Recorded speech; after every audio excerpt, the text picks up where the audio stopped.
তিনি আপোষ করেনি কখনো।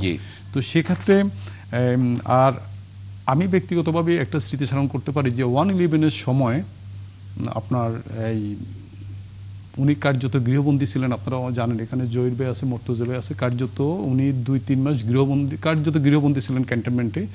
সেই সময় সেখান থেকে উনি একদিন রাতে ওনার ভাই জনাব মরহুম সাইদ ইস্কান্দার সাহেবের বাসায় রাত 10টায়, এটাও আপনার বিভিন্ন এজেন্সির লোকজনের পাহারায় উনি আসার সুযোগ পেয়েছিলেন ওনার পরিবারের সদস্যদের মধ্যে। তখন আমরা এই খবর পেয়ে, আমি তখন দৈনিক যুগান্তরে ছিলাম, তখন আমরা সাংবাদিকরা এই খবর পেয়ে সবাই দৌড়িয়ে গেলাম, প্রায় দেশি বিদেশি 100 সাংবাদিক সেখানে গিয়েছিলাম। তখন আপনার জনাব তারেক রহমান সাহেব অ্যারেস্ট হয়েছেন, ওনার ম্যাডাম তখন অ্যারেস্ট হননি। তো সেক্ষেত্রে আপনার ওই বাসায় মানে সামনে গিয়ে আমরা রাত 10টা থেকে রাত 1টা পর্যন্ত এখানে সাংবাদিক অপেক্ষা করছে, রাত 1টা পর্যন্ত এখানে ছিলেন। তো ঘটনাক্রমে আমার সেই বাসায় ঢুকার সুযোগ হয়েছিল এবং ম্যাডামের সামনে, ম্যাডামের ওই বাসায় আমি 2 ঘন্টা এই একসঙ্গে খাওয়া দাওয়া একসঙ্গে ওই বাসায় অবস্থান করেছিলাম, সাইদ ইস্কান্দার সাহেবের বাসায়। ওখানে তারেক সাহেবের ওয়াইফ, কোকোস ওয়াইফ, ওনার ভাই বোনদের বাইরে একমাত্র সাংবাদিক ছিলেন মনে হয় গিয়াস কামাল চৌধুরী সাহেব আর আমি। জি। তো যাক ওইখানে যে ম্যাডামের যে আমি বললাম যে ম্যাডাম বাইরে তো অনেক সাংবাদিক দেশি বিদেশি অপেক্ষা করতেছে, 3 মাস আপনার কাছ থেকে কোনো কথা মানে কোনো আপনার মুখের কোনো মানে আপনি তো ক্যান্টনমেন্টের ভিতরে ছিলেন, সাংবাদিকে তো যেতে পারেন, আপনাকেও বের হতে দেয় নাই। এইদিকে মান্নারমিঞ্জে দল ভাঙ্গার জন্য শতাধিক নেতাকর্মী এমপিরা ওনার এখানে আসা যাওয়া করতেছেন। এই সময়টায় তার এই অবস্থায় আমি বললাম যে আপনি কি কিছু বলবেন, বাইরে তো অনেক সাংবাদিক বের হওয়ার সময়। তো উনি বললো যে আমার কি বলার আছে, সব তো দেশের মানুষ দেখতেছে। হ্যাঁ জি, এটা আরেকটু ডিটেইলে আমি একটু জানি আপনার কাছে, আবার ফিরি আমি একটু অতিথিদের যদি যুক্ত করে নেব। গোলাম মর্তুজা, ওয়াশিংটনে বাংলাদেশ দূতাবাসের প্রেস মিনিস্টার যুক্ত আছেন জহিরুদ্দিন স্বপন, বিএনপি চেয়ারপারসনের উপদেষ্টা। আপনাদেরকেও স্বাগত জানাচ্ছি 71 জানালে। গোলাম মর্তুজা ভাই, আজকে আমরা দেখছি যে কোটি মানুষ চোখের জলে বিদায় দিলেন বাংলাদেশের আপসহীন আলোকবর্তিকা বেগম খালেদা জিয়াকে। এবং যেরকম লোটন একরাম বলছিলেন যে একজন নেতার আসলে এর চেয়ে আর কি বেশি পাওনা থাকে, যখন তিনি যান চোখের জলে, যখন সারা দেশ এক হয়ে যায় এবং সারা দেশের রাস্তা মানিক মিয়া এভিনিউ মুখী হয়েছে, আমরা দেখেছি ওই সময় যে যেখানে পেরেছেন জানাজায় দাঁড়িয়ে গেছেন, সেটা কারণ বাজার ছাড়িয়ে গেছে, সেই ছবিও এসেছে। সেই জায়গা থেকে আসলে আপনি কি দেখেন গোলাম মর্তুজা? ধন্যবাদ আপনাকে। কি বলবো, কিভাবে শুরু করব বুঝতে পারছি না। ধরুন একজন রাজনীতিবিদ, সেই রাজনীতিবিদ কিভাবে জনমানুষের হৃদয়ে স্থান করে নেন তার একটা অনন্য নজির হচ্ছেন বেগম খালেদা জিয়া। আমি আপনার বাংলাদেশ থেকে বহু দূরে অবস্থান করছেন যুক্তরাষ্ট্রের ওয়াশিংটন ডিসিতে। এই ওয়াশিংটন ডিসি সহ যুক্তরাষ্ট্রের আরো যে সমস্ত জায়গা আছে, অসংখ্য জায়গাতে তার জন্য দোয়া জানাজা হচ্ছে, দোয়া মাহফিল হচ্ছে, মানুষের চোখের পানি ফেলছেন। এটা শুধু যুক্তরাষ্ট্র নয়, সারা পৃথিবীতে। এখানে একটু জানিয়ে রাখি যে রাষ্ট্রীয় শোকের অংশ হিসাবে ওয়াশিংটন ডিসির বাংলাদেশ দূতাবাস এবং মিশনগুলোতে আমরা পতাকা অর্ধনমিত রেখেছি, সব বই খোলা হয়েছে। কূটনীতিকরা, মার্কিন যুক্তরাষ্ট্রের গুরুত্বপূর্ণ কর্মকর্তারা আসছেন, স্বাক্ষর করছেন, লিখছেন, সেগুলো আমরা পরবর্তীতে প্রকাশ করব। আমি যে জায়গাটা নিয়ে কথা বলতে চাই, বেগম খালেদা জিয়া বাংলাদেশের রাজনীতিতে একটি ব্যতিক্রমী চরিত্র। ব্যতিক্রমী চরিত্র মানে হচ্ছে, ওনার যদি আপনি একটু পিছনে ফিরে যান, আমি পেছনের ইতিহাসটা খুব বেশি টানবো না, 1971 সাল ওনার স্বামী তৎকালীন মেজর জিয়াউর রহমান, একটা সুখী সচ্ছল পরিবার তাদের, সেরকম একটা জায়গা থেকে একজন মানুষ স্ত্রী এবং ছোট সন্তানদের কথা চিন্তা না করে, সন্তানের কথা চিন্তা না করে উনি বিদ্রোহ করে বসলেন এবং এই বিদ্রোহের শাস্তি নিশ্চিত তিনি জানতেন, মৃত্যুদণ্ড। সেদিকে না গিয়ে তিনি যে বিদ্রোহ করে দেশ ও দেশের মানুষের, বাংলাদেশের মানুষের সঙ্গে শরিক হলেন, ওই সেই রকম একটা মানুষের হৃদয়ে স্থান পাওয়া বা মানুষের কাছাকাছি থাকা বা মানুষের জন্য জীবন, সেরকম একটা ইমেজ জিয়াউর রহমানের অবর্তমানে বেগম খালেদা জিয়া প্রতিটি মুহূর্ত, প্রতিটি ক্ষণ সেটা তিনি করে গেছেন। এরশাদ বিরোধী আন্দোলন হয়েছে। সেই আন্দোলনে বেগম খালেদা জিয়া এবং আমি তার নামটা ইদানিং আর উচ্চারণ করতে চাই না, তিনি এতটাই এক ধরনের কলুষিত নাম। তো সেই রাজনীতিবিদ যিনি দেশ থেকে পালিয়ে যেতে বাধ্য হলেন, একসঙ্গে আন্দোলন করেছিলেন, একসঙ্গে নেতৃত্ব দিয়েছিলেন। ঘোষণা দেওয়া হয়েছিল যে যারা এরশাদের অধীনে নির্বাচনে যাবে তারা জাতীয় বেঈমান হিসেবে চিহ্নিত হবেন। আমাদের এখানে স্বপন ভাই আছেন, স্বপন ভাই তখনকার ছাত্র নেতা, সর্বদলীয় ছাত্র সংগ্রাম পরিষদের নেতা। ঘোষণা দেওয়া হয়েছিল, কিন্তু রাতের অন্ধকারে এই পালিয়ে যাওয়া নেতা দুটি কারণে এরশাদের সঙ্গে আপোষ করেছিলেন। একটি কারণ ছিল তাকে বিরোধী দলীয় নেতা বানানো হবে, বিরোধী দলীয় নেতা হলে কিছু রাষ্ট্রীয় সুযোগ সুবিধা পাওয়া যায়, এটা তাকে বানানো হবে, 40টি 50টি আসন দেয়া হবে, এটা একটি কারণ। আসন এবং বিরোধী দলীয় নেতা, এটা একটি কারণ। আরেকটি কারণ হচ্ছে লোভ, অর্থের লোভ। এরশাদের সঙ্গে টাকার বিনিময়ে এবং বিরোধী দলীয় নেত্রীর হবেন এই প্রলোভনে তিনি পুরো দেশের মানুষের সাথে বেইমানি করে নির্বাচনে চলে গিয়েছিলেন। এবং খালেদা জিয়া সেদিন, ওই যে জিয়াউর রহমান যেরকম বিদ্রোহ করেছিলেন অন্যায়ের বিরুদ্ধে, খালেদা জিয়াও সেদিন ন্যায়ের পক্ষে থেকে বলেছিলেন এরশাদের অধীনে নির্বাচন হয়। তখনকার বহু বিদগ্ধ জন, আমার চেয়ে স্বপন ভাই আরো ভালো বলতে পারবেন, বহু বিদগ্ধ জন, বহু গণমাধ্যম, বহু মানুষ বিশ্লেষণ করে দেখিয়েছিল যে খালেদা জিয়া কত বড় ভুল করলেন, একা কিছু করতে পারবেন না, ইত্যাদি ইত্যাদি। কিন্তু খালেদা জিয়া তার সিদ্ধান্তে অটল ছিলেন এবং শেষ পর্যন্ত এসে প্রমাণ হয়েছিল যে খালেদা জিয়া সিদ্ধান্তটা কতটা বিচক্ষণ ছিল। স্বৈরাচার এরশাদের পতনের ক্ষেত্রে এই সিদ্ধান্তটি কতটা বিচক্ষণ ছিল। তো সেই সমস্ত আরো নানাবিধ কারণে তিনি জীবনে কখনোই কোনো জায়গাতে আপোষ করেননি, আপোষের ধারে কাছে তিনি যাননি। অর্থাৎ আপোষ করেননি মানে কি, এটা কিন্তু পরিবারের নয়, তিনি পরিবারের ঊর্ধ্বে চলে গিয়েছিলেন। তার কাছে সন্তান, ভাই বোন সবকিছুর ঊর্ধ্বে চলে গিয়েছিলেন তিনি দেশ এবং দেশের মানুষ ছাড়া আর কোনো কিছুকে কখনোই জীবনে কোনোদিন গুরুত্ব দেননি। অর্থ কি, অর্থের প্রতি যে সামান্যতম কোনো লোভ, খালেদা জিয়ার সবচেয়ে বড় সমালোচকরাও এই অভিযোগ কোনোদিন তাকে করতে পারবেন না। তো সব এই যে বাংলাদেশের মতো একটা দেশে রাষ্ট্র ক্ষমতায়, দেশের ক্ষমতার প্রধান হিসেবে থেকেছেন, বারবার জনগণের ভোটে নির্বাচিত হয়েছেন, কোন নির্বাচনে পরাজিত হননি, তিনিই একমাত্র নেতা। বাংলাদেশের বিভিন্ন অঞ্চল থেকে তিনি নির্বাচিত হয়েছেন, যেখান থেকে ভোটে দাঁড়িয়েছেন সেখানকার মানুষ তাকে ভোট দিয়েছে। স্থান কাল পাত্রের ঊর্ধ্বে তিনি চলে গিয়েছিলেন। তো সেরকম একজন মানুষ যখন চলে গেল, আমি শেষ করি আমার বক্তব্য, চলে গেলে 80 বছরের জীবনে আমার কাছে মনে হয় এই যে চলে যাওয়াটা, এটা গর্বের, এটা গৌরবের। একজন মানুষের জীবনে এর চেয়ে বেশি কিছু আর পাওয়ার থাকতে পারে না। এই কোন মানুষ যদি 300 বছরও জীবিত থাকেন, তার জীবন যদি মানুষের জন্য না হয়, আর কোন মানুষ যদি 80 বছর বা 60 বছরও বেঁচে থাকেন, তার জীবন যদি মানুষের জন্য হয়, এই ছোট জীবনও অনেক বেশি গৌরবের। খালেদা জিয়া একটা অর্থপূর্ণ পরিপূর্ণ জীবন যাপন করে গেছেন। জি, একটা বিরতি নেব, বিরতির পরে একটু স্বপন ভাইয়ের বক্তব্য একটু শুনবো, যেহেতু অনেকগুলো বিষয়ে গোলাম মুর্তজা যেগুলো তুলেছেন সেগুলোর বিষয়ে স্বপন ভাইয়ের কিছু জানা আছে বেশি, তেমনটি বলছিলেন মুর্তজা ভাই। একটা ছোট্ট বিরতি নিয়ে ফিরি, ৭১ জার্নালের সঙ্গে থাকবেন আশা করি। জহিরুদ্দিন স্বপন, আমরা বিরতির আগে সাংবাদিক গোলাম মুর্তজার যে বক্তব্য শুনছিলাম এবং তিনি বলছিলেন বিশেষ করে আপোষের নেত্রী হয়ে ওঠা, একজন সাধারণ গৃহবধূ থেকে ঘর সামলেছেন যিনি, তিনি যখন রাজনীতির মঞ্চে পা দিলেন 10 বছরের মধ্যেই বা তার কম সময়ের মধ্যেই তিনি রাষ্ট্র পরিচালনার দায়িত্ব পেয়ে গেলেন। তার দলটাকে ধীরে ধীরে একটা পর্যায়ে এমন অবস্থা তৈরি হলো যে দেশের বৃহত্তম রাজনৈতিক দলে পরিণত হয়ে গেল, তৃণমূল পর্যন্ত ছড়িয়ে দিলেন। এই যে তার যে একটা পরিবর্তন, সেটা খুব কাছ থেকে দেখেছেন আপনি ছাত্রনেতা হিসেবে, তার সঙ্গে রাজপথে আন্দোলনে শরিক ছিলেন। আজকের এই দিনে আসলে কি বলবেন, কিভাবে শ্রদ্ধা জানাবেন? আমি ধন্যবাদ জানাই আমাকে আজকের এই বিশেষ মুহূর্তে, বিশেষ পরিবেশে সুযোগ দেওয়ার জন্য। আমি প্রথমেই সর্বশক্তিমানের কাছে আমাদের মাতৃতুল্য নেত্রীর আত্মার মাগফিরাত কামনা করছি, শোক সন্তপ্ত পরিবারের প্রতি সমবেদনা জ্ঞাপন করছি এবং সারা দেশব্যাপী অসংখ্য শোক সন্তপ্ত মানুষ যারা নীরবে নিভৃতে তার জন্য দোয়া করছেন, তাদের সকলের জন্যই প্রতি আমি সমবেদনা জ্ঞাপন করছি।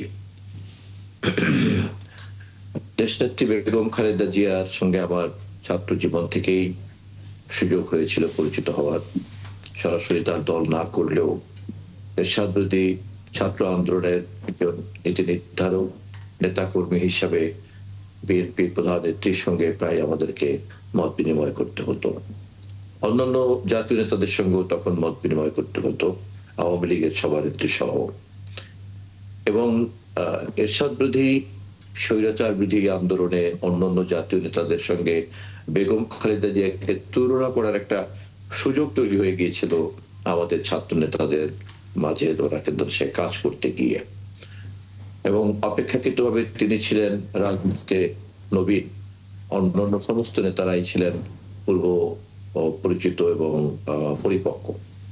কিন্তু ধীরে ধীরে আমাদের কাছে আবির্ভূত হয়েছিল যে তার প্রতিশ্রুতি জাতির প্রতি, দেশের প্রতি এবং তার স্বৈরতন্ত্র বিরোধী মনোভাব, সবকিছুর মধ্যেই একটা ট্রান্সপারেন্সি, একটা পরিচ্ছন্নতা, এর সঙ্গে যুক্ত হয়েছিল তার পরিমিতিবোধ, ব্যক্তিত্ব, স্নেহ, মায়া, মমতা।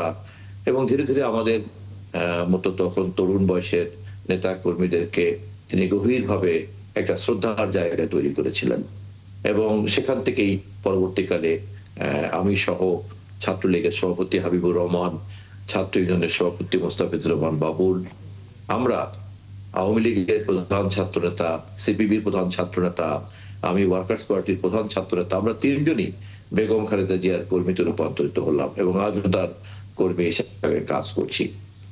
ফলে এই অভিজ্ঞতা প্রমাণ করেছে যে একজন রাজনৈতিক নেতা ব্যক্তিগত মূল্যবোধ চর্চা এবং তার ব্যক্তিগত সততা চর্চা কত জরুরি এবং কত গুরুত্বপূর্ণ।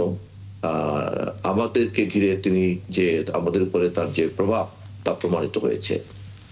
1991-তে যখন নির্বাচন আসলো, সেই নির্বাচনে আমরা দেখলাম যে নির্বাচনী প্রতিযোগিতাতে যখন নানান রকম কথা বলছেন জাতীয় নেতারা, সেখানেও তার শালীনতা বোধ আমাদেরকে প্রচন্ডভাবে প্রভাবিত করেছে। প্রধান প্রতিদ্বন্দ্বী দলের নেতারা যখন টেলিভিশনে কথা বলতেন, সেখানে কথা বলার মধ্যে একটা প্রচলিত রাজনৈতিক নেতাদের একটা ভিন্ন ধরনের কুৎসিত চেহারা বেরিয়ে পড়তো এবং প্রচলিত রাজনীতিবিদদের প্রতি সাধারণ মানুষের যে একটা ঘৃণা, তার বিপরীতে বেগম খালেদা জিয়ার একটা শালীনতা বোধ, রুচি সম্পন্ন চিন্তা ভাবনার একটা পরিচ্ছন্ন ছাপ পড়েছে। এবং সে কারণেই 1991-এর নির্বাচনে যখন ফলাফল বেরোলো, তখন অনেকটা অভাবিত ভাবেই তিনি জনগণের ভোটে নির্বাচিত আমাদের দেশের প্রথম নারী প্রধানমন্ত্রী হলেন এবং পৃথিবীতে প্রথম মুসলিম নারী প্রধানমন্ত্রী হলেন, তৃতীয় প্রধানমন্ত্রী হলেন। এই গৌরবগুলি তিনি অর্জন করলেন। সরকার পরিচালনা করতে গিয়েও দেখা গেল একের পর এক প্রশ্ন আসলো যে রাষ্ট্রপতি শাসন পদ্ধতির পরিবর্তে সংসদীয় পদ্ধতির সরকার গঠন।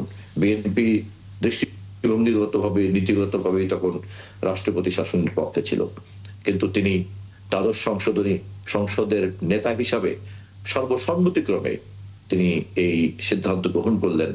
এবং এখানে দেখা গেল যে জাতির প্রয়োজনে, দেশের প্রয়োজনে গঠনমূলক প্রশ্নে কিন্তু তিনি আবার ঠিকই আপোষমূলক একটা ভূমিকা গ্রহণ করলেন। স্বৈরতন্ত্রের বিরুদ্ধে তিনি যেমন একটা আপোষহীন ভাবমূর্তি, তেমনি দ্বাদশ সংশোধনী তার সংসদে তার নেতৃত্বে গ্রহণ করার মধ্যে দিয়ে ইতিহাসে এই প্রথম এবং সম্ভবত এটাই একমাত্র জাতীয় ঐক্যমত তৈরি হয়েছিল রাজপথে এবং সংসদে। আবার পরবর্তীকালে আমরা দেখলাম যখন সরকারকে হটানোর জন্য কূটকৌশল হিসাবে নীতিগতভাবে তত্ত্বাবধায়ক সরকারের কথা না বললেও একটা কৌশল হিসাবে হাজির করা হলো।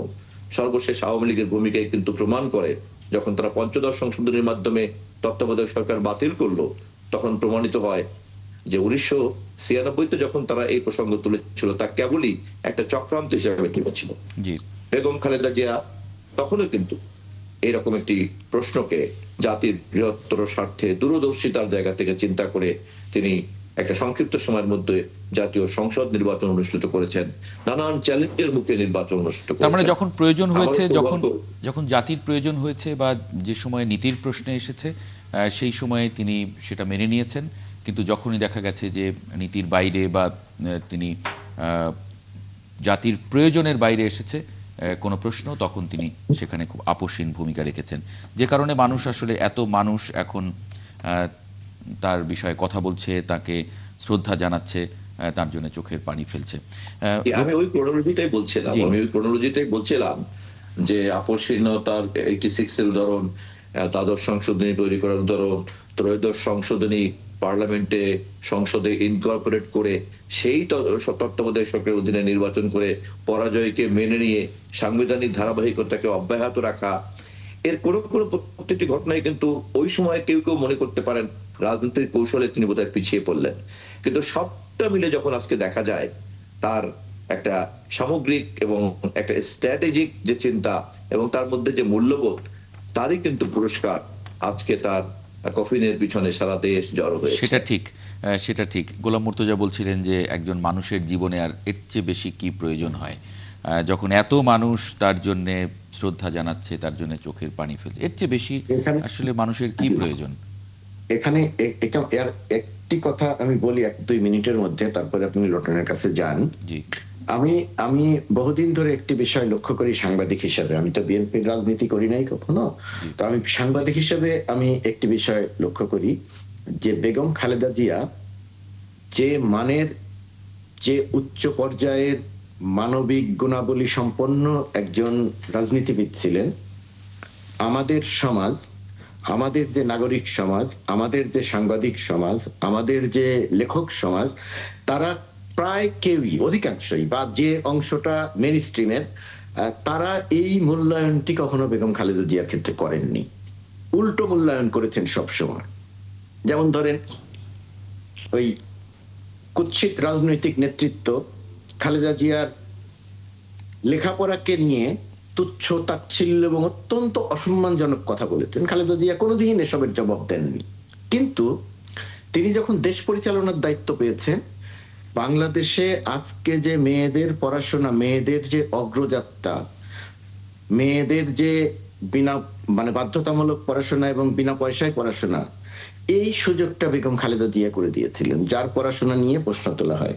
রাজনৈতিক নেতৃত্ব প্রশ্ন তুলেছিল, আর আমাদের যে মধ্যবিত্ত ইন্টেলেকচুয়াল শ্রেণী, তারা সেটাকে সমর্থন করেছে। তারা কেউ খালেদা জিয়ার পাশে কোনোদিন দাঁড়ায় নাই, মূল্যায়নটা কোনোদিন সেইভাবে করে নাই। এটা ইতিহাসের সত্য। কিন্তু সেই খালেদা জিয়াই কত বড় অবদান রেখে গেছেন, আমরা কোনোদিন এটাকে এত বড় করে দেখাই না। ঠিক। এবং এই অ্যাপ্রিসিয়েশনটা তো আসলেই নেই। আমি আপনাদের আরেকটি তথ্য দেই, খেয়াল করে দেখবেন। বিএনপিকে আপনার নানা রকমের প্রতিক্রিয়াশীল শক্তি হিসেবে দেখানোর একটা চেষ্টা করা হয়, অথচ যিনি প্রতিষ্ঠা করেছেন তিনি একজন বীর মুক্তিযোদ্ধা। আমি সেই আলোচনায় যাচ্ছি না। আলোচনাটা এরকম, খেয়াল করে দেখেন যে বাংলাদেশের সবচেয়ে সম্মানজনক যে পুরস্কারগুলো আছে, ধরেন স্বাধীনতা পুরস্কার, স্বাধীনতা পুরস্কারটি প্রবর্তন করেছিলেন শহীদ রাষ্ট্রপতি জিয়াউর রহমান। এটাই মূল ব্যাপার নয়।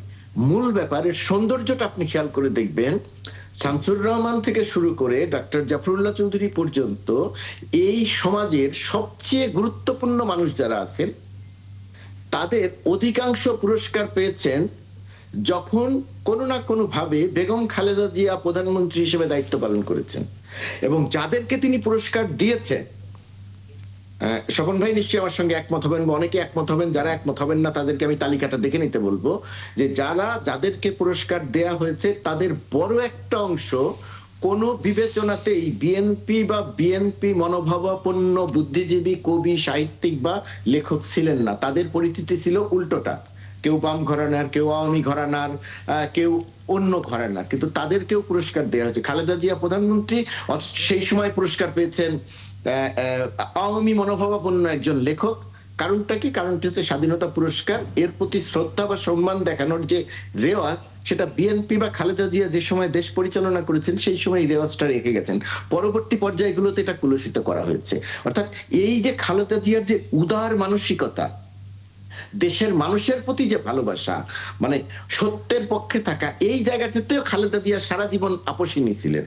কোনোভাবেই বলা যাবে না তিনি একেবারে শুধুমাত্র তার দলের মধ্যে ছিলেন, তিনি তার দলমতের ঊর্ধ্বে ছিলেন আসলে। তার সঙ্গে আমাদের যে সমস্ত লেখক, সাংবাদিক, বুদ্ধিজীবীরা যে যখন দেখা করতে গেছেন বা দেখা করেছেন, সবাই তার প্রতি অত্যন্ত উচ্চ ধারণা পোষণ করেছেন।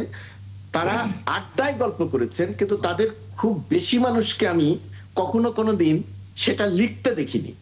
লিখতে দেখিনি তার কারণ হচ্ছে ওই যে প্রচলিত ধারণা যে যেহেতু আমাদের লেখার অঙ্গন, যেহেতু আমাদের সমাজের একটা বড় অংশ আওয়ামী মনোভাবাপন্ন মানুষেরা প্রতিনিধিত্ব করেন, সেই কারণে তারা কোনোদিন এই খালেদা জিয়ার এই মানবিক গুণাবলীর গুলোর কথা কোনোদিন লেখেননি। আমি জানি না সামনের সময়টিতে কেউ লিখবেন কিনা, হয়তো বা লিখবেন, এখন লিখবেন হয়তো অন্য কারণে। নিশ্চয়ই লেখার মানে ইতিহাস তো কখনো আসলে 50 বছর 100 বছর পরে হলেও সেটা আসলে সত্যই লেখে সব সময়। গোলাম মুর্তজা ভাই, আমার আরেকটা আপনার এই আলোচনা থেকে আমার আরেকটা বিষয় এইমাত্র মনে হলো। আমি যদি একটু লোটন একরাম, আপনি যেহেতু সাংবাদিকতা করেছেন দীর্ঘদিন, বিএনপি বিট করেছেন, সুতরাং আপনার একটু ভালো জানা থাকবে। যেমন আমি মানে অনেক বড় রাজনীতিবিদদের দেখি যে পরিবারের আশপাশের লোকজন, বিশেষ করে দুঃসম্পর্কের আত্মীয়রাও অনেক নানান প্রভাব তৈরি করেন, প্রভাবশালী হন, অনেক বড় দায়িত্বে চলে আসেন। বেগম খালেদা জিয়ার তারও তো নিশ্চয়ই ভাই বোন আত্মীয় স্বজন এরা ছিল, তাদেরকে কিন্তু খুব বেশি আমরা তাদের নাম ওভাবে আসতে দেখি না। নাম আসে না মানে নিশ্চয়ই তারা ওই প্রভাবটা তৈরি করতে পারেননি বা তৈরি করতে দেননি বলাটাই ভালো। মানে সেই জায়গায় আসলে সত্যটা কি? ধন্যবাদ, খুব মানে ভালো একটি প্রশ্ন করেছেন আপনি। আমি এই সম্পর্কে আমার একটু বেশি জানা আছে, কারণ আরেকটা বিএনপি বিট ছাড়াও এটা যে কোনো মানে ভাগ্যক্রমে হোক যাও, ওনার বাড়ি এবং ওনার পৈতৃক বাড়ি এবং আমার বাড়ি একই জেলায়, ফেনী। তো ফেনী একই থানা। তো সেক্ষেত্রে ওনার বংশের, ওনার পরিবার, ওনার কাজিন যারা আছে বা পারিবারিক আত্মীয় স্বজন যারা আছে সবাইকে আমি কম বেশি চিনি, জানি। ঢাকা যারা আছেন তাদেরকে তো চিনি, এবং এলাকায় যারা আছেন তাদেরকেও আমি চিনি। সেক্ষেত্রে একজন সাবেক প্রধানমন্ত্রীর আত্মীয়, আপনার যে তার চাচাতো ভাই বা আরও আদার্স যে আত্মীয়, তারা যে 3 বারের প্রধানমন্ত্রীর আত্মীয়, তাদের মানে মানে এই যে আত্মীয় স্বজনের যে ওইভাবে এলাকায় বা মানে আপনার প্রভাব বা মানে টাকা পয়সা, ব্যবসা বাণিজ্য বা অন্য আদার্স যেটা আমরা বিগত 17 বছর যেটা দেখলাম, গোপালগঞ্জের জেলা হলেই যে এরকম প্রভাব বিস্তার করছেন বেগম জিয়ার আপন যে আত্মীয় স্বজন, আমি তো সবাইকে চিনি যেহেতু একই এলাকায় বাড়ি। শুধু উনি আত্মীয় স্বজন না, উনি আঞ্চলিকতাও তেমন একটা করতেন না। উনি যে ওনার ফেনী বা দিনাজপুর বা বগুড়া এই আঞ্চলিকতাটাও খালেদা জিয়ার মধ্যে আমরা কখনো দেখি নাই। উনি যেটা উনি সারা দেশের উন্নয়ন, আমি সারা বাংলাদেশের প্রধানমন্ত্রী, আমি তো শুধু ওই জেলার প্রধানমন্ত্রী, ওই এলাকার মানুষের চাকরি দেওয়ার জন্য, পরিবারকে ধনাঢ্য বানানোর জন্য, এবং ওনার আত্মীয় স্বজনরা যেসব মানে তাদের যে যোগ্যতা বা তাদের যে পজিশন থাকার কথা, তারা কিন্তু কেউ তাদের প্রত্যেকেই যার যার মানে মানে যোগ্যতা অনুযায়ী স্বাভাবিকভাবে যে চাকরি, যে ব্যবসা এবং যে অর্থনৈতিক অবস্থায় যে সামাজিক প্রভাব, সেটাই তারা এর অতিরিক্ত কিছু বেগম জিয়াকে বিক্রি করে কিন্তু করতে পারেননি। যেমনটা করছিলেন জিয়াউর রহমান সাহেবও, উনিও কিন্তু ওনার ভাই ব্রাদার আত্মীয় স্বজন কাউকে কিন্তু সামনে আনেননি। এটা আমরা সবাই জানেন, এখানে স্বপন ভাই, মুর্তজা ভাই সবাই জানেন। ওনার ভাইরাও আপনার জিয়াউর রহমান সাহেব যে এটাও করছিলেন আপনার মানে সৎ নিষ্ঠার সঙ্গে মানে পরিবারকে সামনে আনেননি। মানে ওনার ভাইরা যেভাবে অনেকে বিভিন্ন জায়গায় যা যা যোগ্যতা দিয়ে চাকরি করছেন, জিয়াউর রহমান সাহেব সেম বেগম খালেদা জিয়ার ভাই আত্মীয় স্বজন তাদের যোগ্যতা, উনি কোনো কোথাও প্রভাব বিস্তার করে কাউকে মানে এটা একটা বিষয়গুলো আপনার। আর পাশাপাশি যে সততা বা দুর্নীতির যে মামলা, ওনার যে মামলা জেল খাটতে হলো, এই জায়গাটা দেখেন আপনি, ওনাকে জিয়া অরফানেজ ট্রাস্টের যে মানে মামলাটা, ওনাকে জেল খাটতে হলো। উনি অনেকে তার এই যে কারাগারে অসুস্থতা, তাকে বিনা চিকিৎসায় তাকে যেভাবে নির্যাতন করা হলো, এই দুর্নীতিটা দেখেন পরবর্তী ওনার এই যে এটার কোনো দুর্নীতি না, ওনার আপনার এই যে একটা অরফানেজ ট্রাস্টের টাকা উনি ধরেনও নাই, তারপরে ওনার স্বাক্ষরের জন্য একটা ওনাকে এত বছর জেল খাটতে হলো, সাজা দিতে হলো। অথচ ইমিডিয়েট প্রধানমন্ত্রী দেখেন তার পরিবারের নামে পূর্বাচলে কতগুলো প্লট মানে আর অন্যান্য সম্পদের কথা আমি বললামই না। তো বেগম জিয়ার নামে বা তার পরিবারের নামে কারো বিরুদ্ধে কোথাও কোনো প্লট সরকারি কোনো সম্পত্তি যে উনি মানে প্রভাব বিস্তার করে 3 বার প্রধানমন্ত্রী থাকার পর নেন নাই। তো সেদিক থেকে তো উনাকে আপনার দুর্নীতির যে তকমা লাগানোর চেষ্টা করেছিল, সেটা কিন্তু আসলে এটা শেষ পর্যন্ত প্রমাণ হয় নাই। এবং আজকে যে মানুষের যে ভালোবাসা, যে আপনার যে মানুষের লাখ লাখ মানুষের যে শ্রদ্ধা ভালোবাসা, এটাই প্রমাণ হচ্ছে যে তাকে মানে ভুয়া মানে তথাকথিত রাজনৈতিক প্রতিহিংসার মামলা যেভাবে জেল খাটিয়ে দুর্নীতির তকমা দেওয়া হয়েছে, সেটা কিন্তু মানুষ এটা গ্রহণ করে নাই। তো আমি পাশাপাশি ভবিষ্যৎ রাজনীতিবিদ, এখানে স্বপন ভাইও আছে, বিএনপি সহ অন্যান্য রাজনীতিবিদ এবং মানে এই জায়গা থেকে বেগম জিয়ার কাছ থেকে তার যে আদর্শ, তার যে মানে আপনার যে তার যে সততা, তার যে আপোষহীনতা, তার যে আবার কোন জায়গাটায় থামতে হবে, ছাড় দিতে হবে, সেটা কিন্তু জানতেন। সমন ভাই যেটা বললো, যে তত্ত্বাবধায়ক সরকার যেটা দাবি ওঠার পর উনি 3 মাসের মধ্যে ক্ষমতা মেনে নিছে, কিন্তু আপোষহীন, কিন্তু উনি এখানে আপোষহীন মনোভাব পোষণ করেন নাই। মানে জনগণের দাবি, জনগণের মানে যেটা চাচ্ছেন সেটা উনি দিয়ে দিয়েছেন, কিন্তু ইচ্ছা করলে উনি কিন্তু এই যে তত্ত্বাবধায়ক সরকারটা না দিয়ে আপনার অত্যাচার নির্যাতন করে বিরোধী দল দমন করে কিন্তু ক্ষমতা কন্টিনিউ করতে পারতেন। তো কিন্তু এই যে আজকে আপনার এই যে তত্ত্বাবধায়ক সরকার না দিয়ে যে মানে আওয়ামী লীগ যেভাবে ক্ষমতা জোর করে রাখার কারণে যে পরিণতি হলো, বেগম জিয়া কিন্তু ওই তত্ত্বাবধায়ক না দিলে হয়তোবা আজকের এই সম্মান পেতেন না, হয়তো অন্যভাবে ওনার বিদায় হইতো না। আপনি যেটি স্বপন ভাইকে উল্লেখ করে বললেন, নিশ্চয়ই একটু আমি বরং যে তার এই আদর্শটা পরবর্তী রাজনীতিবিদ যারা আপনারা আছেন, যারা নেতা আছেন, আপনারা এটি ধরে রাখবেন কিনা, এটি নেবেন কিনা। যেমন গোলাম মুর্তজা বলছিলেন, নির্মোহভাবে দল মত নির্বিশেষে যার যতটুকু প্রাপ্য তিনি সেটি দিয়েছেন এবং অন্য সরকারের চাইতে বেশি দিয়েছেন, বেশি পেয়েছে। লোটন একরাম বলছিলেন যে তার আত্মীয় স্বজন বা বাইরের লোকজনের প্রভাব তৈরি করা, সেটি কখনো হতে দেননি, করতে দেননি। আমরা তো অহরহ দেখি আসলে রাজনীতিবিদদের মধ্যে, এটা একেবারে এমপি পর্যায় থেকে শুরু করে রাষ্ট্রের সর্বোচ্চ পর্যায় পর্যন্ত। স্বপন ভাই। না, প্রথমেই আমি একটা বিষয় খুব পরিষ্কার করি।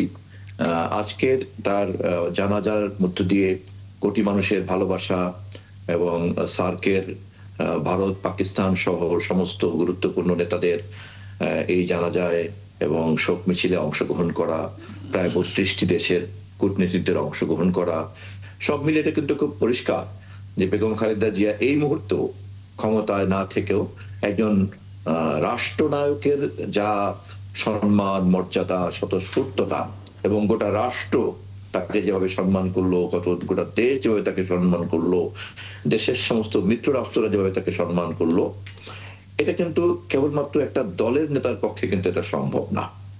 একটা দলের কাউন্সিলররা তার দলের নেতা নির্বাচন করে এবং সেই দল যদি খুব বড় হয় অথবা দলে যদি খুব রেজিমেন্টেড বাহিনী থাকে, তাহলে ধরেন 10 লাখ 20 লাখ লোক জড়ো করাও কিন্তু কোনো কঠিন কাজ না। এটা একটা রেজিমেন্টেড পলিটিক্যাল স্ট্রেংথ থেকে কিন্তু এটা করা যায়। কিন্তু স্বতঃস্ফূর্ত ভাবে কোটি কোটি মানুষ, ভিন্ন চিন্তার মানুষ, নির্দলীয় মানুষ, নিরপেক্ষ মানুষ, দল বহির্ভূত মানুষ মন থেকে স্বতঃস্ফূর্ত ভাবে যে সম্মান, ভালোবাসা, মর্যাদা, এটা কিন্তু অর্জন করতে হয়। এবং এটা অর্জন করার জন্য কিন্তু কেবলমাত্র একজন রাজনৈতিক কর্মী হলেই কিন্তু হয় না, কেবলমাত্র একটা দলের প্রধান হলেই কিন্তু এটা পাওয়া যায় না, অথবা কেবলমাত্র প্রধানমন্ত্রী হলেই কিন্তু এটা পাওয়া যায় না। এটার জন্য কিন্তু রাষ্ট্রনায়ক হওয়ার জন্য যে ধরনের চারিত্রিক দৃঢ়তা, যে ধরনের মানবিক গুণাবলী, যে ধরনের পরিচ্ছন্নতা, যে ধরনের পরিমিতিবোধ, যে ধরনের মানব কল্যাণ, ভালোবাসা, স্নেহ, মায়া, মমতা, সব ধরনের মানবিক গুণাবলী কিন্তু তাকে প্রমাণ করতে হয় এবং দীর্ঘ যাত্রার মধ্যে দিয়ে তাকে তা প্রমাণ করতে হয়। তা তিনি কিন্তু করেছেন। এবং এখান থেকে আমরা শিক্ষা নিব কি নিব না, এই প্রশ্নটি কিন্তু অবান্তর।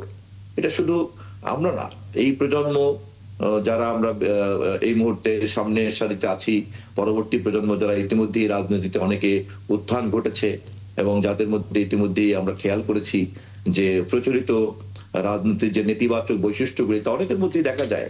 চিৎকার করা, অশ্লীল ভাবে কথা বলা, হুঙ্কার দেওয়া, কেবলমাত্র এটার মধ্যেই থাকা, বিভাজন তৈরি করা এবং সেই বিভাজনের ভিত্তিতে একটা জনগণের একটা পকেটের নেতা তৈরি হওয়া এবং সেই পকেটকে ব্যবহার করা, কখনো সাম্প্রদায়িকতার ভিত্তিতে, কখনো শিক্ষা প্রতিষ্ঠানগত ভিত্তিতে, কখনো আঞ্চলিকতার ভিত্তিতে, এই ধরনের প্রবণতাগুলি কিন্তু রাজনীতির মধ্যে আছে, যা কিন্তু বিবেকবান মানুষ পছন্দ করে না।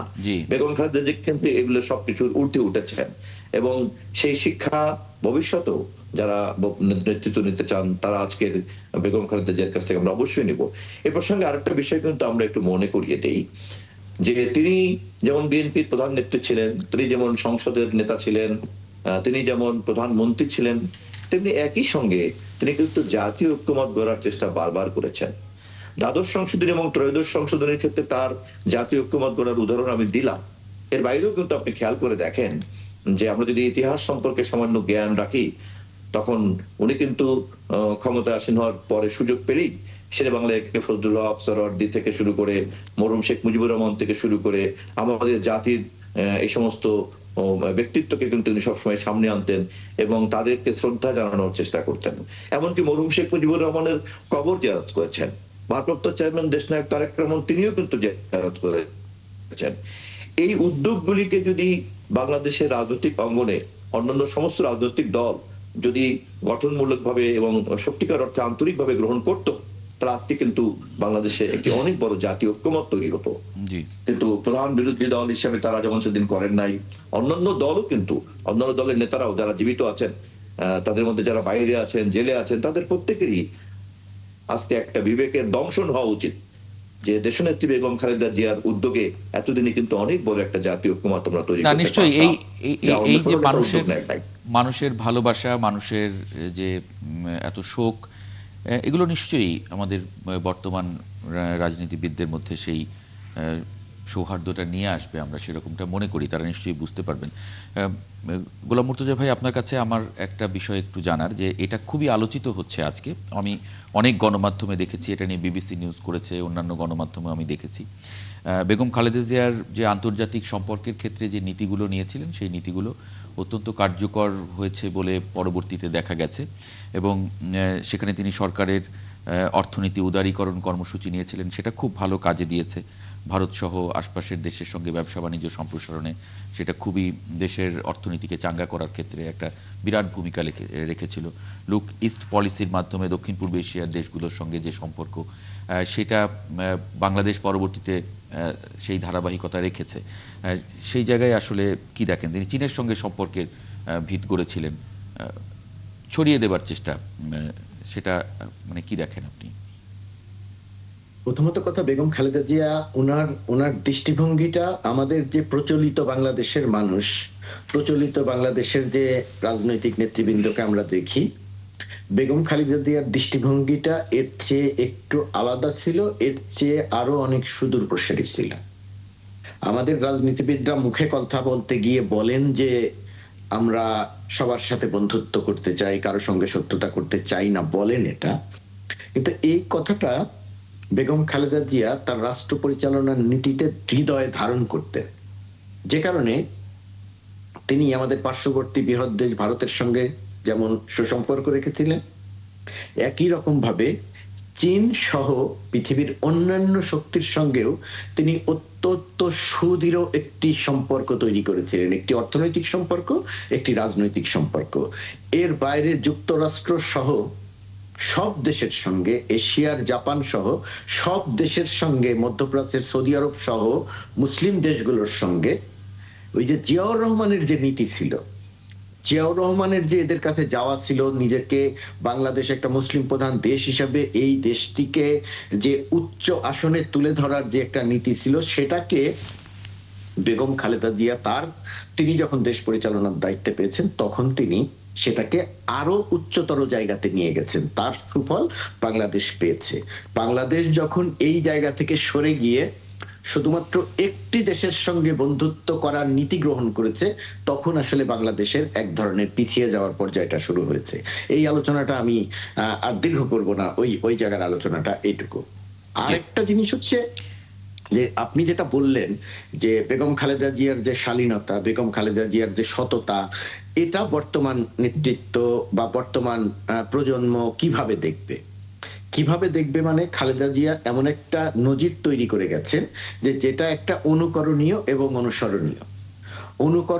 এবং অনুসরণের জায়গাটিতে বর্তমানের যে বিএনপি, তার নেতা তারেক রহমান সহ যে সমস্ত নেতারা আছেন, জহিরুদ্দিন স্বপন ভাইরা সহ যে নেতারা আছেন, তাদের আর কোনো বিকল্পই নেই যে খালেদা জিয়ার এই যে সততা, সরলতা, কঠোর কোমল হৃদয় এবং দেশ ও দেশের মানুষের প্রতি ভালোবাসা, এই যে নীতি, এই যে অনুসরণীয় যে দৃষ্টান্ত, এর বাইরে যাওয়ার কোনো সুযোগ নেই। তার একটি বিষয় আপনি খেয়াল করে দেখবেন যে গতকালকেও এত লোক সমাগমের মধ্যে যখন তারেক রহমান কথা বলেছেন, আপনি চিন্তা করে দেখেন কথাটা কতটা পরিশীলিত, কতটা পরিমার্জিত এবং কতটা অ্যাপ্রোপ্রিয়েট, ঠিক যতটুকু কথা তার বলা দরকার, যে শব্দটুকু উচ্চারণ করা দরকার তিনি ঠিক তাই করেছেন। একটি শব্দ দাড়ি কমা তিনি বাড়তি বলেননি। এটা একটা পরিমিতি বোধ। কোথায় কোন জায়গাতে কোন পরিমিতি বোধটা কেমন থাকবে আমি নিশ্চিত যেটা তার মা এবং বাবার কাছ থেকে তিনি শিক্ষা পেয়েছেন। বাবার চেয়েও বেশি মা, কারণ বাবাকে তিনি অনেক ছোট বয়সে হারিয়েছেন, তার মার কাছ থেকে তিনি এটা শিখেছেন। আরেকটা জিনিস যেটা বলে শেষ করি, যে মানুষের জন্য কাজ করলে, যে এই প্রতুল মুখোপাধ্যায়ের একটা গান আছে না, যে জন্মালে মরতে হবে, এটা আমরা সবাই জানি, কিন্তু ওই মরণে মরণে যে অনেক তফাৎ আছে সেটা আমি শুরুর অংশে বলেছিলাম। আপনি খেয়াল করে দেখেন যে মরণে মরণে যে তফাৎ আছে, মানুষের জন্য যে জীবন, সেই জীবনটা যদি মানুষের জন্য উৎসর্গ করে দেওয়া যায় তাহলে কি ঘটে, জানাজা তার একটি প্রমাণ। আপনি খেয়াল করে দেখেন যে মানুষ যার সঙ্গে থাকে আল্লাহ তার সঙ্গে থাকে। তার প্রমাণ দেখেন, শহীদ রাষ্ট্রপতি জিয়াউর রহমানের কবরে যাওয়ার জন্য, মাজারে যাওয়ার জন্য লেকের উপরে যে একটি ব্রিজ ছিল, ছোট্ট ব্রিজ, যাতে মানুষ সেখানে যেতে না পারে, রাতের অন্ধকার ওই ব্রিজটি তুলে নেওয়া হয়েছিল, আপনাদের নিশ্চয়ই মনে আছে। কিন্তু মানুষের ভালোবাসা কিন্তু আটকানো যায়নি, সেই ব্রিজের চেয়ে আরো শক্তিশালী ব্রিজ সেখানে প্রতিষ্ঠিত হয়েছে। জিয়াউর রহমানের কবর যেখান থেকে সরিয়ে ফেলার জন্য প্রোপাগান্ডা চালানো হচ্ছিল, আমাদের গণমাধ্যমে সেই প্রোপাগান্ডা ইন্ধন যোগাচ্ছিলেন। সেই কবরের পাশে আজকে লাখো লাখো মানুষের উপস্থিতিতে আরো একটা কবর সেখানে প্রতিস্থাপন হলো।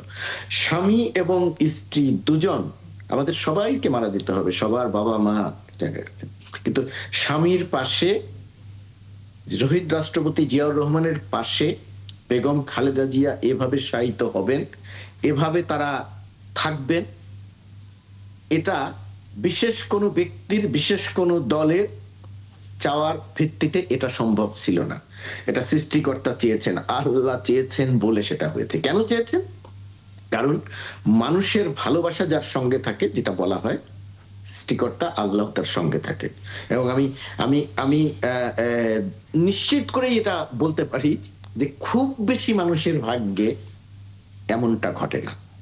বেগম খালেদা জিয়ার ক্ষেত্রে যেটা ঘটলো এবং যেটা আমরা দেখলাম, এত অন্যায়, অত্যাচার, নিপীড়ন, নির্যাতনে, মুর্তজার সঙ্গে আমি একটু অ্যাড করব, এত অন্যায়, নিপীড়ন, নির্যাতনের ভেতরেও নিজের সিদ্ধান্তে অটল থেকে একটি কটু শব্দ না বলে, একটি অশ্লীল শব্দ না বলে যে রাজনীতি করা যায়, দেশের মানুষের জন্য কাজ করা যায়, খালেদা জিয়া সেই নজির তৈরি করে গেলেন। এটা অনুসরণ করা খুব কঠিন, বাট এটাকে অনুসরণ করতে হবে। নিশ্চয়ই। একটা বিরতি নেই, তারপরে আপনার মন্তব্য নিব একটু ছোট করে। দর্শক, একটা ছোট্ট বিরতি নিচ্ছে একাত্তর জার্নালে, সঙ্গে থাকবেন। আসে বিরতির পরে আরেকবার স্বাগত জানাচ্ছি একাত্তর জার্নালে। এ পর্যায়ে একটু যুক্ত করে নেব কাজী মাহবুবুর রহমান, অধ্যাপক, রাষ্ট্রবিজ্ঞান বিভাগ, ঢাকা বিশ্ববিদ্যালয়। আপনাকে স্বাগত জানাচ্ছি একাত্তর জার্নালে, কাজী মাহবুবুর রহমান। জি, লোটন ইকরাম ভাই, আপনি কিছু যুক্ত করতে চাইছেন? যেটা আমি মুর্তজা ভাইয়ের সঙ্গে একটু যুক্ত করতে চাচ্ছিলাম সেটা হলো যে গত 25 তারিখ যেটা বিএনপির ভারপ্রাপ্ত চেয়ারম্যান জনাব তারেক রহমান যে স্বদেশ প্রত্যাবর্তন করলেন, সেখানেও কিন্তু বক্তব্য দেওয়ার সময় উনি যে পরিমিত বোধ, উনি যে আপনার দেশের শান্তি শৃঙ্খলা, বিশৃঙ্খলার এই যে যেভাবে উনি বক্তব্য দিয়েছেন, এটা কিন্তু দেশের মানুষ ইতিবাচক হিসেবে নিয়েছেন। যদিও আপনার বিএনপি তথা এবং কি তারেক রহমানের সামনে অনেকগুলো চ্যালেঞ্জ মোকাবিলা করতে হবে, এই চ্যালেঞ্জ মোকাবিলা করে বর্তমানে ওনার যে ওই দিনের যে পরিমিত বক্তব্য, দেশের মানুষ, দেশের প্রত্যেকটা রাজনৈতিক দল, দেশি বিদেশে সবাই যে ইতিবাচক হিসেবে নিয়েছেন, এই ধারাটা জনাব তারেক রহমান এবং তার দলের জহিরুদ্দিন স্বপন ভাইরা সব নেতারা যদি এই ধারাটা অব্যাহত রাখেন, এই যে পরিমিত বোধ, কোনো দলের বিরুদ্ধে কোনো কথা বলেননি না, কিন্তু এর বাইরে যাওয়ার তো সুযোগ নেই। গোলাম মুর্তজা বলেন যে উনি যে একটা স্ট্যান্ডার্ড সেট করেছেন এবং কি দেশের মানুষ কার্যকর হয়েছে, এবং কি ওনার এই সংবর্ধনায় যে পরিমাণ মানুষ সমবেত হয়েছে এবং মানুষের যে প্রত্যাশাটা বিএনপির প্রতি, বর্তমান যে আপনার রাজনৈতিক সংকটে যেখানে সব বিশেষ করে বাংলাদেশের রাজনীতিবিদ, রাজনৈতিক বিশ্লেষক, সুশীল সমাজ সবগুলো জায়গা থেকে যে বাংলাদেশের যে রাজনৈতিক সংকট, এই সংকট উত্তরণের জন্য, এই শূন্যতা পূরণের জন্য এখন মানুষ বিএনপির দিকে তাকিয়ে আছে। বিএনপি সেই শূন্যতা পূরণ করার জন্য বিএনপির প্রতি যে প্রত্যাশা, এই প্রত্যাশাটা যদি আপনার জিয়াউর রহমান সাহেব বেগম খালেদা জিয়াকে অনুসরণ করে যদি জনাব তারেক রহমান সাহেব সহ মানে বিএনপির নেতারা যদি এই ধারাটা অব্যাহত রাখেন, এই আদর্শটা বিলং করেন, আশা করি, এবং তাদের সামনে যে কঠিন চ্যালেঞ্জগুলো এগুলো যদি মোকাবেলা করেন, সেটা যেমন আশা করি দলের জন্য ভালো হবে। আশাবাদী হ্যাঁ। আমরা মোটামুটি আশাবাদী বেগম জিয়াকে আশা করে বিএনপি এটা হবে, অনুসরণ করবে, এর কোনো বিকল্প নাই, যেটা মুর্তজা ভাই বলছেন। হ্যাঁ, এবং সেটা যদি হয় তাহলে বিএনপির যেমন লাভ, দেশের সঙ্গে মানুষের আসলে লাভ। দেশের লাভ। কাজী মাহবুবুর রহমান, রাষ্ট্রবিজ্ঞান আসলে কি করে বেগম খালেদা জিয়াকে মূল্যায়ন করবে? তার এই বর্ণাঢ্য জীবন, তিনি একটা দল, স্বামীর রেখে যাওয়া দল, যে দলটি স্বামী তার স্বপ্ন পূরণ করতে পারেননি, খুব অল্প সময়ে তিনি এই দল প্রতিষ্ঠাই করেছেন মাত্র, কিন্তু বড় করেছেন, মহিরুহ করেছেন এবং দেশের প্রধান দলে পরিণত করেছেন বেগম খালেদা জিয়া। রাষ্ট্রবিজ্ঞান আসলে কিভাবে তাকে মূল্যায়ন করবে? আপনাকে অসংখ্য ধন্যবাদ। আজকে যারা উপস্থিত আছেন আলোচক হিসাবে, প্রত্যেকে অত্যন্ত সম্মানিত আলোচক, তাদের প্রতি সম্মান রেখে বলছি 2018 সালে ম্যাডামের উপরে আমার একটা লেখা পাবলিশ হয়েছিল। সেটা আমাদের আহমেদ স্যার হঠাৎ করে আমাকে বললেন যে একটা লেখা লেখো, কিন্তু লেখাটা গতানুগতিক হতে পারবে না, যে সবাই যেভাবে প্রশংসা করে সেরকম কিছু হতে পারবে না। তো আমি সেটা চিন্তা করি 2000 ওনার মানে প্রায় বাংলাদেশের ম্যাডাম মানে যত বছর ধরে রাজনীতি করেন, বাংলাদেশের উপরে গত 50 বছরের রাজনীতি নিয়ে বিশ্ববিখ্যাত যতগুলো জার্নাল মানে আর্টিকেল পাবলিশ করেছে, মোটামুটি আমি চেষ্টা করলাম অন্তত এরকম 20-25 হাজার টাকার প্রিন্টই করলাম আমি। তো সেইটার ভিত্তিতে আমি একটা লেখা লিখলাম। লেখাটা পরে পাবলিশ করেছিল আমাদের দিন স্যার থাকতেই 2018 সালে, বেগম গণতন্ত্র সুসংহতকরণে বেগম খালেদা জিয়ার ভূমিকা। আমি লেখাটা আজকে অনেকদিন পরে হাতে পেয়েছি, মানে খুঁজে পেয়েছি।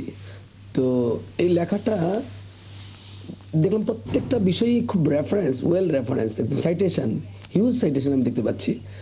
তো আমি যেটাতে যেভাবে ওনাকে মানে ওনাকে দাঁড় করিয়েছিলাম, সেটা আমি আবার একটা রিভিউ করলাম, দেখলাম যে একদম প্রথম থেকে শহীদ প্রেসিডেন্ট জিয়া রহমান সময় থেকে যে বিএনপি দাঁড়িয়েছিল, যেভাবে বিএনপি দাঁড়িয়েছে, এই বিএনপি দাঁড়ানোর যে প্রয়োজনটা তৈরি করেছিল 75, বিশেষ করে মানে 25শে জানুয়ারি, যেটা আমরা বলি মানে চতুর্থ সংশোধনের মাধ্যমে যেই প্রক্রিয়া তৈরি হয়েছিল বাংলাদেশে গণতন্ত্র নস্যাৎ করার, গণতন্ত্রকে স্থবির করে দেওয়ার, সেই প্রক্রিয়া থেকে আবার যে প্রক্রিয়ার মাধ্যমে বাংলাদেশে গণতন্ত্র পুনরুদ্ধার হলো, এটা একটা অন্যান্য আপনি যতগুলো এশিয়া, আফ্রিকা, লাতিন আমেরিকা অন্যান্য দেশগুলো যদি আপনি পর্যবেক্ষণ করেন, এই ট্রানজিশনাল পিরিয়ডের দেশগুলো, আপনি দেখবেন এই রকম একটা সামরিক অফিসারের মাধ্যমে এই ধরনের ঘটনা বিরল। আপনি এশিয়া, আফ্রিকা, লাতিন আমেরিকা সামরিক অফিসাররা সাধারণত করে কি, আরও বেশি করে দুর্নীতিগ্রস্ত হয় এবং রাষ্ট্র কাঠামোকে ধ্বংস করে। কিন্তু আপনি এইরকম ঘটনা আমার কাছে, আমি এশিয়া, আফ্রিকা, লাতিন আমেরিকা পড়াই, পলিটিক্যাল সায়েন্সের এই কোর্সটা আমি পড়াই, আমার প্রায় 1 দশক পড়াচ্ছি, আমার কাছে চোখে পড়ে নাই যে ঠিক আমি অনেস্টলি বলছি যে কোনো সামরিক অফিসার ক্ষমতায় এসে মানে এই অঞ্চলগুলোতে ক্ষমতাকে কুক্ষিগত করে নাই, বরং ক্ষমতাকে ওপেন করে দিয়েছে। এই যে ওপেন করার ধারাবাহিকতাটা, সেটা অল্প সময়ের মধ্যে কিন্তু এটা বন্ধ হয়ে গেল। আবার যারা সামরিক অফিসাররা শহীদ প্রেসিডেন্ট জিয়া রহমানকে হত্যা করার মধ্য দিয়ে এটা কিন্তু বন্ধ করে দেওয়ার চেষ্টা করলো এবং হয়েও গেল। এবং এই যে আবার এই শহীদ প্রেসিডেন্ট জিয়া রহমানের এই শূন্যতাটাকে ধারাবাহিকভাবে ধরে রাখা, শুধু ধরে রাখা না, এটাকে একটা নতুন আঙ্গিকে নিয়ে যাওয়া।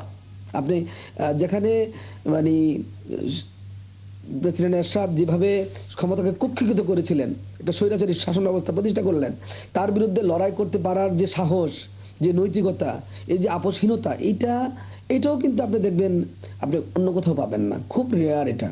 এবং এটা মানে বিশেষ করে 9 বছর একটানা ধরে রাখা, এবং এইটা কিন্তু ওনাকে শাসন ক্ষমতা এসে আবার দেখেন যখন উনি শাসন ক্ষমতা পেলেন 91 সালে, তখন কিন্তু আপনি প্রথমত উনি আপনি সংসদীয় সরকার প্রতিষ্ঠা করলেন, দ্বিতীয়ত আপনি দেখেন উনি ক্যাটার গভর্নমেন্ট প্রতিষ্ঠা করলেন, আবার আপনি দেখেন এই সময় যে গণতন্ত্র প্রতিষ্ঠা করার জন্য যে মুক্তবাজার অর্থনীতি ধারণাগুলো, ইনভেস্টমেন্ট যেটা লাগে, আমি আমার এই লেখাতে লিখেছি, মানে উদার গণতন্ত্র প্রতিষ্ঠা করার জন্য আপনি কোনো ফ্লো লাগে। আপনি দেখেন, আপনি আমাদের মানে দ্বিতীয় মেয়াদে দেখেন, যেখানে আগের আগের আমলে মানে বিএনপির তৃতীয় মেয়াদে দেখেন আপনি, আগের আমলে যেখানে $1 বিলিয়ন রিজার্ভ ছিল, সেখানে কিন্তু $1.75 বিলিয়ন। এবং আমি রিসেন্টলি একটা দেখলাম, আমি বড়া থেকে দেখলাম যে রিসেন্টলি একটা স্ট্যাটিস্টিক্স 2006 থেকে এই 2024 পর্যন্ত আপনি গণতন্ত্র ডেমোক্রেসি ইন্ডেক্সের সূচকে সবচেয়ে ভালো রেজিম ছিল 2006 সাল, 6.11 স্কোর, যেখানে বৈশ্বিক স্কোর হলো 5.22। সেখানে বাংলাদেশের সুশাসনের মানে গণতন্ত্রের স্কোর 6.11, অথচ প্রচার কি পরিমাণ নেগেটিভ। আমি আপনাকে সূচক দিয়ে বলছি, জি। মানে ডেমোক্রেসি ইন্ডেক্স দিয়ে বলছি যে 2006 থেকে 2023 এই পুরো সময়ের মধ্যে সবচেয়ে ভালো শাসন হলো 2000 মানে 6.11 বাংলাদেশের মানে 2006 সাল। ঠিক, তো এটা মানে আপনি দেখেন, অথচ প্রচার কত মিথ্যা প্রচার হয়েছে। তার মানে তো অথচ তথ্য মানে এই তথ্য উপাত্তগুলোই তো আসলে পরবর্তীতে গবেষণার মাধ্যমে এটা সামনে আসে বা ইতিহাস তৈরি হয়। বেগম খালেদা জিয়া যে গণতন্ত্রের জন্য লড়াই করলেন সারা জীবন, তার মানে তার সময়ে তিনি যখন সরকারে ছিলেন তখন গণতন্ত্র আসলে পূর্ণতা পেয়েছে এবং সেটা সবচেয়ে বেশি গণতান্ত্রিকভাবে দেশ পরিচালিত হয়েছে সেই সময়। আপনি সূচকের কথা উল্লেখ করলেন। একটা ছোট্ট বিরতি নিয়ে তারপরে একটু মুর্তজা ভাই এবং স্বপন ভাইয়ের একটু মন্তব্য নেব আমি। একটা ছোট্ট বিরতি নিচ্ছে একাত্তর জার্নালে, সঙ্গে থাকবেন আশা করি। আরেকবার স্বাগত জানাচ্ছি একাত্তর জার্নালে। আমরা যে আলোচনায় ছিলাম, গোলাম মুর্তজা ভাই, খুব অল্প সময় আছে আমাদের, আমরা 1 মিনিট করে হয়তো সময় পাবো, সবাইকে যদি একটু দিতে চাই। একটু ক্লোজিং মন্তব্য আপনার কাছ থেকে জানতে চাইছি। গণতন্ত্রের জন্য লড়াই করলেন এবং সেই লড়াইয়ে নিজে সবচেয়ে ভালো গণতন্ত্র দিয়েছেন দেশকে, কিন্তু প্রচারণাটা নেগেটিভ ছিল। গোলাম মুর্তজা ভাই। ধন্যবাদ। বেগম খালেদা জিয়ার মন মানসিকতায় তিনি যেহেতু গণতান্ত্রিক ছিলেন, সেই গণতান্ত্রিক ধারাবাহিকতাটা তিনি তার শাসন ব্যবস্থায় প্রবর্তন করে গেছেন। 91 থেকে 96 সাল এই সময়টা বাংলাদেশের গণমাধ্যম সবচেয়ে বেশি স্বাধীনতা ভোগ করেছে বেগম খালেদা জিয়া প্রথম মেয়াদে প্রধানমন্ত্রী যখন ছিলেন। এই স্বাধীনতা দেবার পরিপ্রেক্ষিতে এবং তার সুদূর প্রসারী নীতির ক্ষেত্রে খালেদা জিয়া, আগে যেটা বলেছিলাম, দেশ কালের ঊর্ধ্বে উঠেছিলেন। তিনি পরিবার সন্তানের ঊর্ধ্বে চলে গিয়েছিলেন। তিনি যদি তার সন্তানের জন্য আপোষ করতেন, তাহলে তারকে এই নিপীড়ন নির্যাতন সহ্য করতে হতো না, তার সন্তানকে দীর্ঘ বছর নির্বাসনে কাটাতে হতো না। তো তিনি পরিবারের ঊর্ধ্বে উঠে, সন্তানের ঊর্ধ্বে উঠে দেশ এবং দেশের মানুষকে ভালোবেসেছিলেন, যে কারণে দেশের ভেতরে এবং দেশের বাইরে আজকের ওয়াশিংটন পোস্টেও খালেদা জিয়াকে নিয়ে বড় একটি প্রতিবেদন আছে। গত 2-3 দিন ধরে দেখছি Washington post, new York Times সহ অন্যান্য পত্রপত্রিকাগুলোতেও খালেদা জিয়াকে নিয়ে প্রতিবেদনগুলো প্রকাশিত হচ্ছে, এবং তার সবগুলো প্রতিবেদনে খালেদা জিয়ার যে আপসহীনতা, খালেদা জিয়ার যে গণতন্ত্রের জন্য সংগ্রাম এবং সংগ্রামে বিজয়ী হয়ে গণতন্ত্রের প্রতি শ্রদ্ধাশীল থাকা, এই সমস্ত বিষয়গুলোই বারবার করে উঠে আসছে। সেটা শুধু বাংলাদেশের গণমাধ্যম নয়, বাংলাদেশের গণমাধ্যম পেরিয়ে পৃথিবীর সবচেয়ে নামকরা গণমাধ্যমগুলো খালেদা জিয়াকে নিয়ে একই ভাষায় কথা বলছে। একজন মানুষের জীবন এতটা বর্ণাঢ্য, এতটা পরিপূর্ণ, এটা বলে বোঝানো খুব কঠিন। আমি জানি না আবার কবে কোন দিন বাংলাদেশে এমন নেতা আসবে। শুধু শেষ কথা বলি, জিয়াউর রহমানের একটি কথা নিয়ে নেগেটিভ রাজনীতি করা হয় যে তিনি বলেছিলেন যে রাজনীতিকে আমি কঠিন করে দিব। তিনি যে অর্থে বলেছিলেন সেটা নেগেটিভ কিছু ছিল না। একই রকম ভাবে খালেদা জিয়া তার জীবনে সারাটা জীবন দিয়ে যে রাজনীতিটা করে গেলেন, বাংলাদেশের প্রচলিত ধারার রাজনীতিবিদদের জন্য তিনি রাজনীতিটা সত্যি সত্যি কঠিন করে দিয়ে পরিমিত, পরিশীলিত, সৃজনশীল, পরিমার্জিত যে রাজনীতি, সেই রাজনীতি খালেদা জিয়া তৈরি করে দিয়ে গেছেন। এই রাজনীতি করাটা যে কারো জন্যে কঠিন। সুতরাং খালেদা জিয়াও বাংলাদেশের রাজনীতি করাটা কঠিন করে দিয়ে গেলেন। এই কঠিন রাজনীতি আগামী দিন আমাদের জন্য অনুসরণ করতে হবে। জি, জহিরুদ্দিন স্বপন, যদি 1 মিনিট সময় নেন। আমি যেহেতু 1 মিনিটের মধ্যে বলতে হবে, আমি এভাবে লিঙ্ক করব যে প্রথম পর্বে আমি বলেছি যে উনি নীতির প্রশ্নে কিভাবে আপোষহীন ভাবমূর্তি তৈরি করেছেন, তা আমি কয়েকটি ঘটনা দিয়ে প্রমাণ করেছি। পরবর্তীতে আমার দ্বিতীয় পর্বের বক্তব্যে আমি বোঝানোর চেষ্টা করেছি যে জাতীয় স্বার্থে, দেশের স্বার্থে যখন ঐক্যমত তৈরির প্রশ্নে ভূমিকা রাখতে হয়, তখন উনি কেমন করে দ্বাদশ সংশোধনী, ত্রয়োদশ সংশোধনী এবং মরহুম সমস্ত জাতীয় নেতাদেরকে সম্মান জানানোর মধ্য দিয়ে কিভাবে জাতীয় ঐক্যমত তৈরি করার জন্য কিভাবে ওনার দলীয় অবস্থান থেকে উনি আপোষ করে এই ঐক্যমতগুলি তৈরি করার চেষ্টা করেছেন, সেটা আমি বলেছি। জি। সর্বশেষ আমি এবার শেষ মন্তব্যে আমি যেটা বলতে চাই যে একজন রাজনৈতিক নেতা তার প্রতিপক্ষের যে সমালোচনা এবং আক্রমণ, সেটাকে তিনি কিভাবে রেসপন্ড করেন অথবা কিভাবে রিয়্যাক্ট করেন, এটার উপরে কিন্তু নির্ভর করে উনি কোন মাপের নেতা। আমরা যদি খেয়াল করি তাহলে দেখব যে বেগম খালেদা জিয়া সম্পর্কে যে পরিমাণ কুৎসিত আক্রমণ, যে পরিমাণ কুৎসিত কথা পার্লামেন্টে, রাজপথে দেশের অনেক প্রবীণ নেতারা, যাদের কাছ থেকে এটা আশা করা যায় না, এমন অশ্লীল শব্দ ব্যবহার করেছে, তারপরেও কিন্তু তার পক্ষ থেকে, বেগম খালেদা জিয়ার পক্ষ থেকে তিনি সবসময় রেসপন্ড করেছেন এমন ভাবে যে সেটাকে আপনার ধীরে ধীরে ধীরে ধীরে সমস্ত মানুষের কাছে একটা সহানুভূতির জায়গা তৈরি হয়েছে। ঠিক একই সঙ্গে একটা স্ট্যান্ডার্ড সেট করেছেন, এবং যেটা গোলাম মুর্তজা বলছেন যে এটা পরবর্তী রাজনীতিবিদ আপনারা যারা আছেন আপনাদের জন্য রাজনীতিটা কঠিন হয়ে গেছে। And she proved that she was so elegant. জি, এবং সুতরাং আপনাদের জন্য রাজনীতিটা কঠিন হয়েছে। কাজী মাহবুবুর রহমান যদি শেষ মন্তব্য করেন, 30 সেকেন্ডস। আরেকটু অ্যাড করতে চাই, সেটা হলো আপনি দেখেন এই যে অনেক কথাই তো অনেকে বলে স্বাধীন দুর্নীতি দমন কমিশন 2004 সাল, আপনি দেখেন এই যে বিচার বিভাগ স্বাধীন হওয়ার প্রশ্নটা, আইনি কাঠামো কিন্তু 2004 সাল থেকে শুরু হয় এবং অনেকগুলো কার্যকর হতে শুরু করে তখন। তো আপনি দেখেন যে রাষ্ট্রের যে আমরা কিন্তু বারবার বলছিলাম, রাষ্ট্রটাকে যদি আপনি সঠিক ট্র্যাকে নিতে চান, গণতন্ত্রকে যদি সঠিক ট্র্যাকে নিতে চান, তাহলে কিন্তু আপনাকে দুইটা কাজ করতে হবে। একটা হলো অর্থনীতিকে সুসংহত করতে হবে, আর একটা হলো গণতান্ত্রিক প্রতিষ্ঠানগুলোকে সংহত করতে হবে। আপনি দেখেন উনি কিন্তু নির্বাচন ব্যবস্থাটাকে সংহত করার জন্য তত্ত্বাবধায়ক ব্যবস্থাটা চালু করলেন। এত কিছুর পরেও তিনি দেখলেন জনগণের রেসপন্সিবল গভর্নমেন্ট তৈরি করার জন্য কিন্তু দ্বাদশ সংশোধনী হলো। আপনি দেখেন দুর্নীতি দমন কমিশনের কথা আমি একটু আগে বললাম, স্বাধীন বিচার বিভাগের কথা আমি বললাম আপনাকে। এই যে মৌলিক কাঠামোর মধ্যে রাষ্ট্রকে দাঁড় করানো, এই দাঁড় করানোর চিন্তাটা, এই যে স্যাক্রিফাইস, এই যে এটা যে নিতে পারা। আপনি দেখেন আর একটা বড় ব্যাপার হলো কি, আমাদের যে জাতীয়করণের কারণে যে আমরা বছরে বছরে হাজার হাজার কোটি টাকা লস দিচ্ছিলাম, এটা তো গণতন্ত্রের সরকারগুলো এই ধরনের পজিশনে যায় না, তারা এগুলো বন্ধ করতে চায় না। উনি কিন্তু দেখেন আদমজি জোট মিলের মতো জোট মিলও কিন্তু বন্ধ করার ঝুঁকি নিলেন। এই যে সাহস, এটা আমি আসলেই বেগম খালেদা জিয়ার মধ্যে দেখি। আমি বাংলাদেশে এটা মনে হয় অন্য ইভেন এই যে এই সময় কিন্তু সাহসের কথা বলা হচ্ছিল, কিন্তু আমরা দেখি নাই। কিন্তু আপনি দেখেন বেগম খালেদা জিয়া গণতান্ত্রিকভাবে প্রতিষ্ঠিত নির্বাচিত হওয়ার পরেও এই যে বড় বড় ঝুঁকিগুলো নিতে পারলেন, এটা আমার কাছে মনে হচ্ছে যে অনন্য।